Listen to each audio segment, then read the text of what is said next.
Good morning, Facebook land. This is Gus Ricard. This is another 7 Habits of Highly Healthy People. This is episode or habit number 4, love your gut. And I'm sitting in my living room drinking tea. Hey, Johnny boy. This is the view. I don't know how to turn this around, but this is my little tea set here, drinking some organic high mountain oolong tea, which is like a kind of meditative ritual that I do, not every morning, but a lot of mornings. And I'm sitting here and I kind of read in the morning. I sit here for an hour or so. It's when I get my reading done, and I write and I journal and stuff and just set myself up for the day. But today I'm on day 15 of a gut cleanse. So I've been 15 days without any sugar or starches or grains or anything processed. I've been taking some herbs, oregano oil, black walnut, raw garlic, and another substance called MMS, which is very, very controversial, but basically it's chlorine dioxide, and I'm taking a really low dose. It converts to oxygen in your gut, and it helps to restructure the microbiome, i.e. kill off a lot of pathogenic species. But I'm feeling really shit, actually. I'm feeling kind of lethargic and depressed. I'm having a lot of old emotions come up, and I say old emotions because I'm noticing anger and grief at things that happened years ago. And this is a cleanse, and when we do physical cleansing, there is also an accompanied mental, emotional cleanse. If you look at the body-mind as one thing, the body-mind, as opposed to the Cartesian split in body and mind being different things. I know I've mentioned this before on Facebook Lives, but I always like Dan Siegel's definition of mind, which is mind as an embodied and relational process that regulates the flow of energy and information within and between us. So it's mind is an embodied process, and embodied means that we experience mind with our whole physical being. It's not just in our head. So it makes sense that when you affect an organ like the gut, or a group of organs like the gut, depending on how you want to look at it, that there is an emotional response, because you're affecting the body-mind. Especially the gut is where the microbiome lives, and the microbiome is this 2 kilograms of bacteria roughly that play a really important role in producing neurotransmitters and vitamins and minerals and stuff like that. G'day, Lynn. So when you do a gut cleanse, and you're directly affecting the architecture of your microbiome by taking antifungal, antibacterial, antiparasitic herbs, there is a very big emotional response. I don't know if people know this, but there is the second densest neural network in the body, in your gut. It's known as the second brain, or the enteric nervous system. And there is also a direct line of communication from your gut, from that enteric nervous system to your brain, called the vagus nerve. And about 90% of the exchange between the gut and your brain happens in the direction of gut to brain. So 90% of the signals coming from your gut, 90% of the signals traveling the vagus nerve go from gut to brain. Morning, Ed. Morning, Scott. Welcome to my live, guys. Just talking about the gut and doing a gut cleanse. So when we start to affect the microbiome, there can be a lot of really negative emotional effects, and that's what I'm experiencing right now. And this is also really important to know because of that connection, because also that 95% of our serotonin, 50% of dopamine, a large proportion of the GABA, which are all neurotransmitters, are produced and stored in our gut, that anything that affects the gut is going to affect the brain and going to affect our emotions and cognitive state. One of the other things I'm noticing today is that I'm really foggy. I'm trying to read this book and I'm having to read paragraphs like 4 times just to understand what it's talking about, which is kind of annoying. But I know that after the cleanse, all of these symptoms, because this is basically, it's called a Herxheimer's reaction, which is a die-off of the bacteria in your gut, which will create a worsening of any symptoms.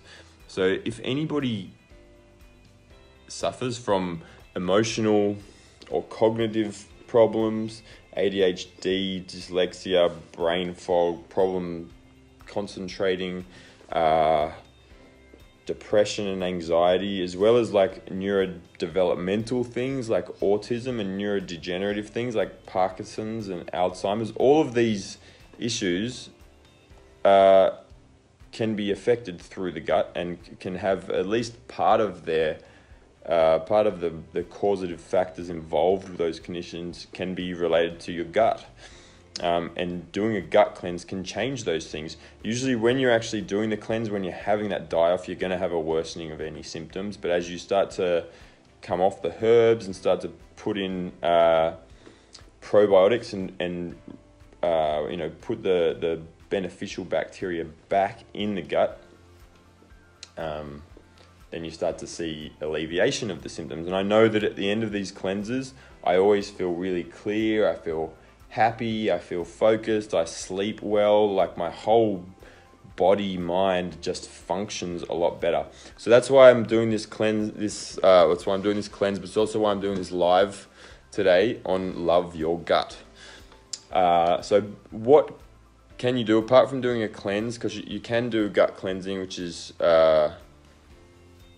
important. I think everybody needs to do it. There are a few things to understand. First of all, like 100 years ago, we didn't have so many gut problems. This is huge now. It's causative in most health problems, I think. I read an article a little while ago that cited a study that said, basically, and I'm just paraphrasing here, children who had the lowest, or kids without ADHD and dyslexia and autism and all those things had the healthiest guts. They showed a correlation between kids with those problems and poor gut health.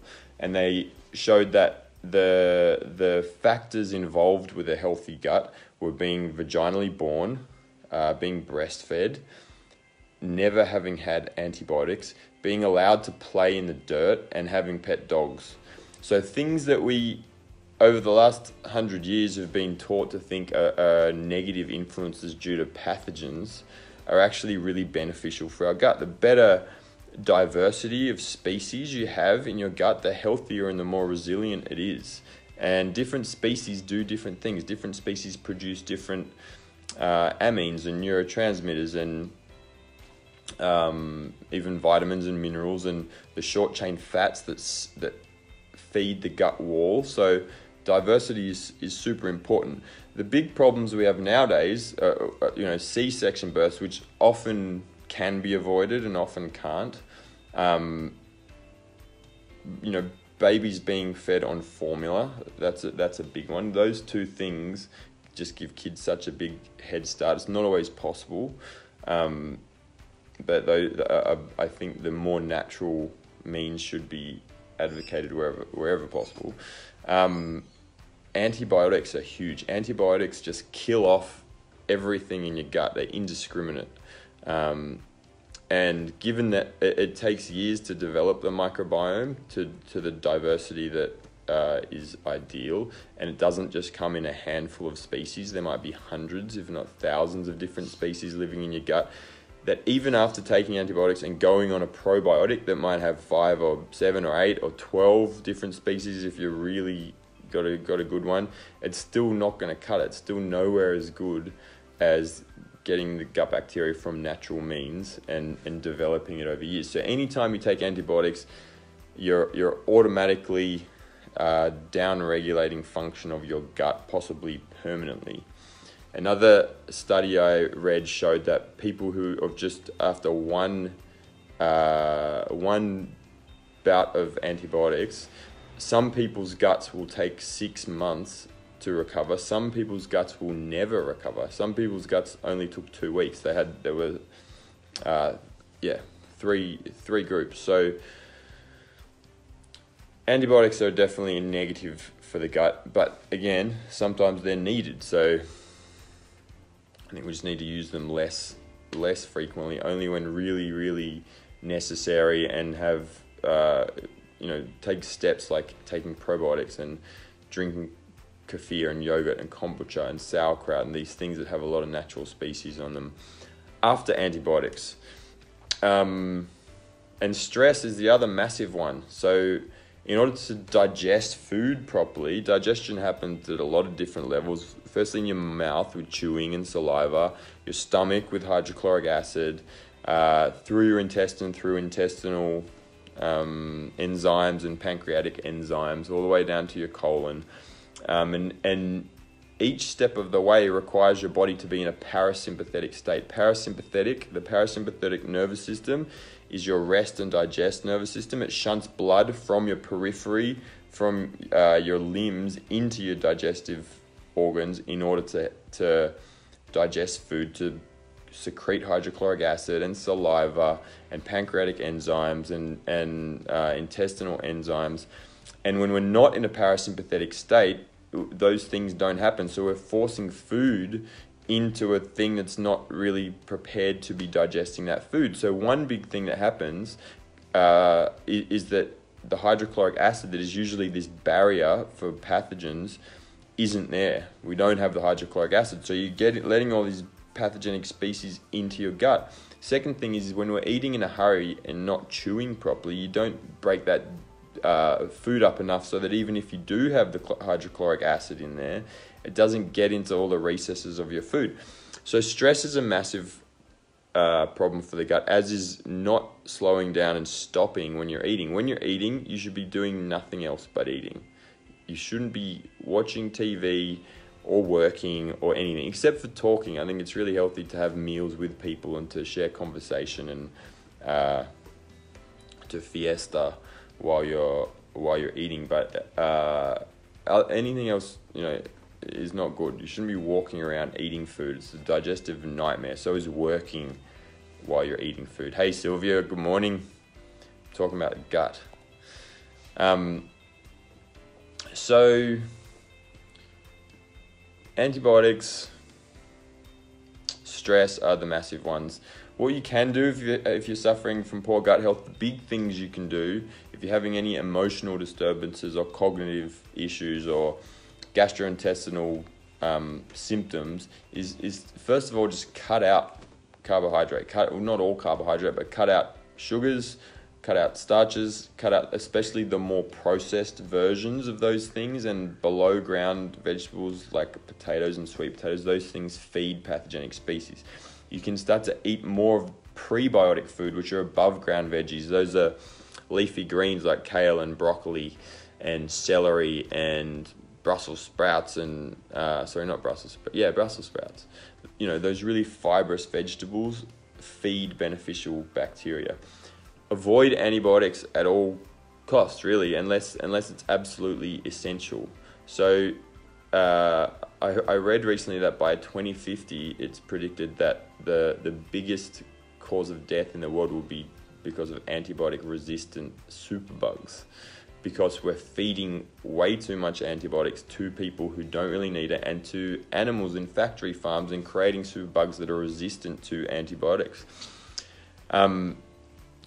It's also important to know that of all the bacterial species in our environment, only about 2% of them are pathogenic to humans. So the best protection against those 2% is to have the other 98% living within you. And when you take antibiotics, you're killing off that 90%. You're leaving yourself wide open. So I would avoid antibiotics and get good probiotic species in. if you're going to take a capsule or a powder, get one that is broad spectrum, meaning there are a lot of different species. The good ones will have 8 or 12 species of bacteria. There's one called Polybac 8, which has 8, which you can find in most health food stores around the place. Probiotics. Yeah, bone broths are awesome for helping gut tissue to heal as well. Yes. Thank you. Happy Monday. Love your gut. See you all soon.